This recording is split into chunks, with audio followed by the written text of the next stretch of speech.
la compétition chez les hommes avec, là encore, un soviétique, Vyacheslav Zagorodniuk. Il est champion du monde junior en titre et sûrement l'un des grands patineurs que l'Union soviétique attendait chez les hommes depuis plusieurs années. Mais ce qu'il y a, c'est qu'il arrive, c'est un jeune qui a fait le championnat du monde l'année dernière, et il a terminé quatrième de la compétition, le championnat d'Europe, pardon. Il possède un superbe triple axel que l'on vient de voir là en combinaison de saut, avec un double boucle piqué. Là, cette fois-ci, c'était le triple.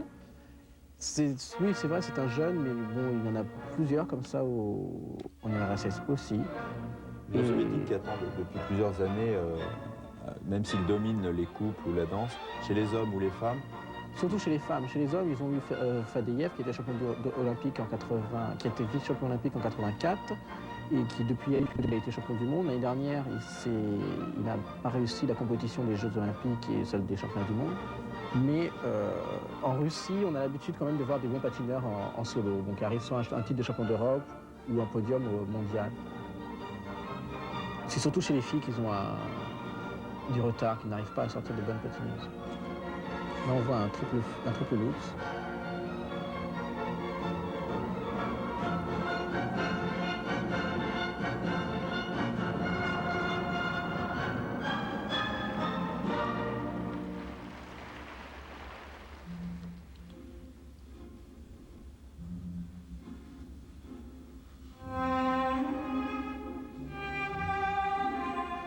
Ce patineur possède comme atout un superbe triple axel qui s'envole vraiment, qui est vraiment très très haut dans la façon de l'exécuter. Et à la fois, il a un sens artistique assez développé. Il pourrait faire penser à Victor Petrenko qui a terminé troisième aux Jeux Olympiques en 88. Il n'est guère plus vieux que lui, il doit avoir 22 ans et lui doit en avoir 18.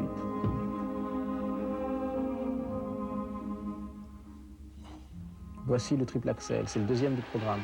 Il le fait avec une telle facilité. Le triple axel, je rappelle, c'est 3 tours et demi en l'air. C'est la plus grosse difficulté après le quadruple boucle piqué que seul le champion du monde a réussi à faire en compétition l'année dernière, justement à Bercy. Kurt Browning. On verra tout à l'heure, puisque c'était l'autre vedette de ce troisième trophée Lalique,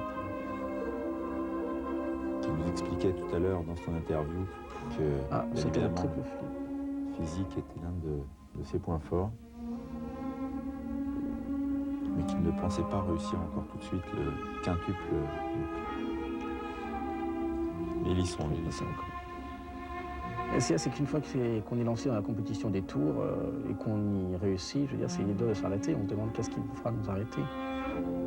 Mais ce qu'il faudra, ce sera que le patineur ait d'énormes capacités physiques pour pouvoir réussir à tourner 5 tours en l'air.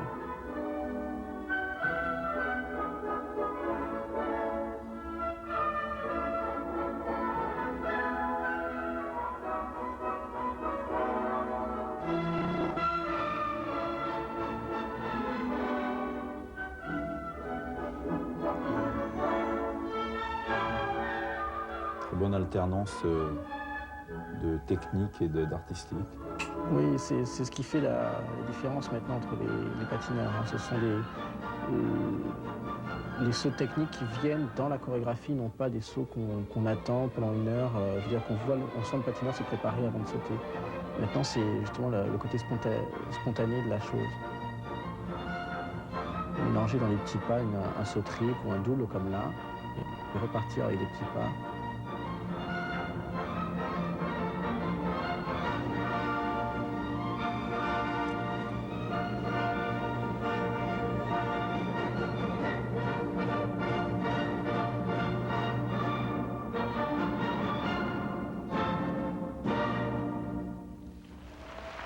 Voilà donc Vyacheslav Zagorodniuk, un nom dont il faut se souvenir, peut-être un futur médaillé olympique ou des championnats du monde, sans aucun doute même.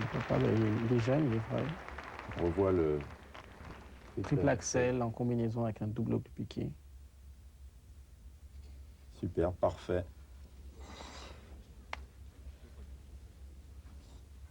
Et là, c'est le couple piqué normalement. Et les notes, bien évidemment, très élevées, 5-7, 5-6, même un 5-8, en dehors du sujet américain et l'Allemagne de l'Ouest, quelque peu difficile. La compétition ne devrait pas échapper à Zagorodniuk. Voilà les notes artistiques, un 5-9 de la part du juge danois. Comment explique-t-on une différence entre telle différence, 5-5, 5-9, c'est beaucoup 3 dixièmes. Oui, mais ce qu'il faut voir, c'est que chaque juge